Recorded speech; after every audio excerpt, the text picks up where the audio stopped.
Field trip days can be so stressful, so in this video I'm going to share ways to make it easier to handle. Stay tuned.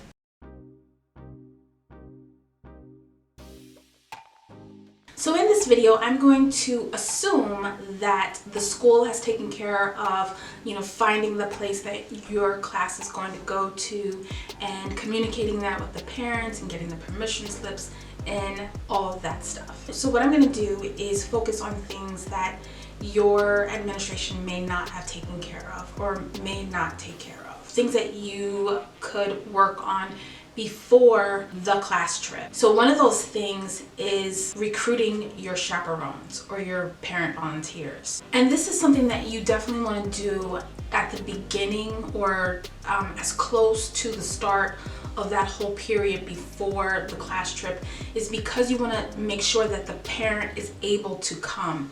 You want to make sure that they are able to take off from work and have that allotted time for the class trip. So do that as quickly as you can before the trip. And you want to discuss the responsibilities, the expectations that you have for this chaperone role, or the school has for the chaperone role, so that it's clear what they are supposed to do that day. Another tip for that, which kind of like come together, is asking the parents of the children who are having struggles in your class.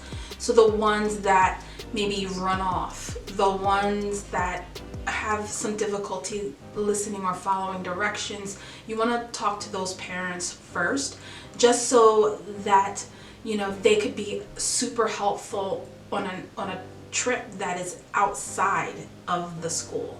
So definitely contact those parents first. And these aren't in any order, so the next one is to use checklists. I don't know if you are a checklist type of person, but I think checklists kind of keep things orderly and they help you not forget to include things in your day. So using a checklist so that you know exactly what it is you need to do, and you'll have a record of it when it is completed, is super helpful, especially on such a super stressful day and a day that a lot of things can be overlooked. You want to make sure that you have some type of organized list that you can refer to. Review the school's protocols. So whatever protocols they have for emergencies, or whatever protocols they may have for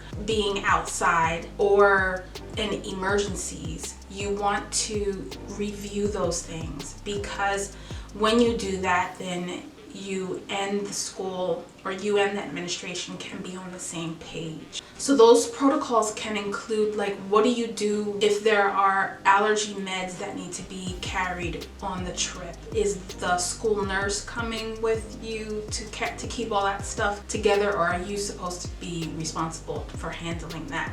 So things like that, really understand what the school expects from you. Another idea is to warm the children up for this day. I'm pretty sure their parents will talk to them about it, but you also want to discuss it as well, in terms of like the type of things that they can see and your expectations that you have for them while they are out and about. But you want to get them used to the idea of being away from the school. Another thing that will help is packing a backpack. So and I mean a backpack that you will have.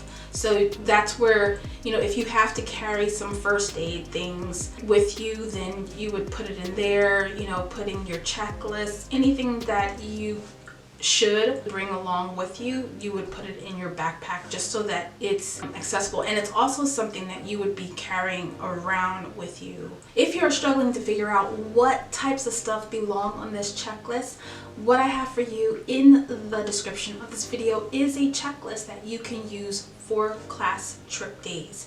So go ahead and pick that up in the description of this video. So now it's the day of the field trip. So what's super important is reviewing those expectations. Make sure that they're clear, make sure that they're understandable, make sure that they know the routine and the procedures of how this is going to play out, tentatively how this is going to play out.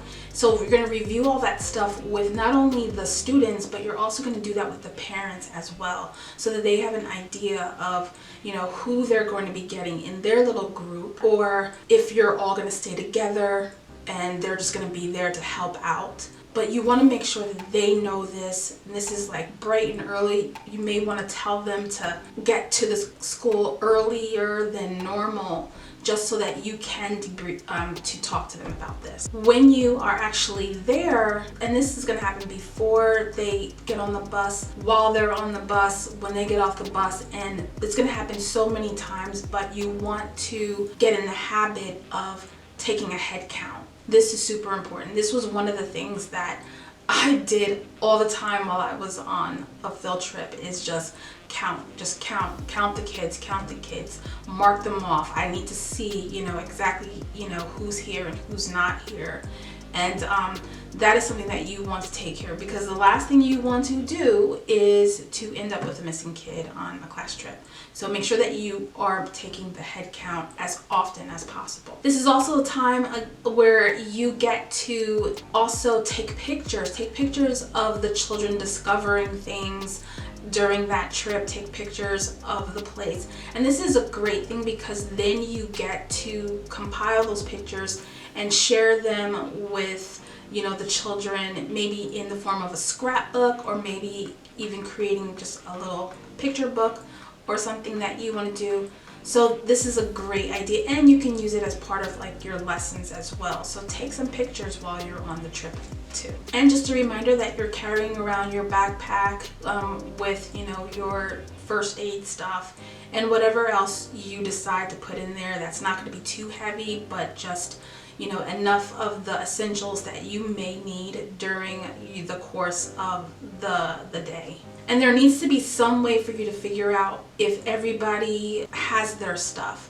So making sure that they, you know, if they need a jacket, make sure they have all of that stuff. If they have, you know, lunch bags, make sure that they have collected those things at the beginning of the trip and at the end of the trip, when they're coming back onto the bus. How are you going to figure out if everybody has the materials that they came with? So now they are back at school. This is a great time to thank the chaperones. You may even want to have the children do like a thank you card to thank the chaperones for coming in and helping, supporting, and supervising the children. But the other thing that is helpful when you come back, or even the next day, is to do some type of activity where the children get to share their experiences about the field trip. And you can do that with a follow-up activity. So they can talk about what they learned, they can talk about their favorite part.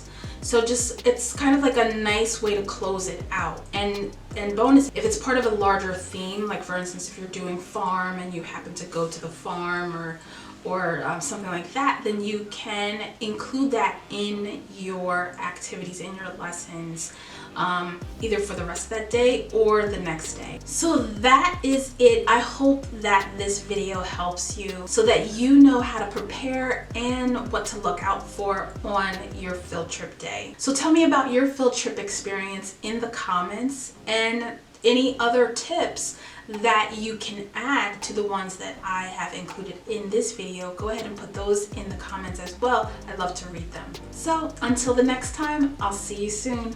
Bye.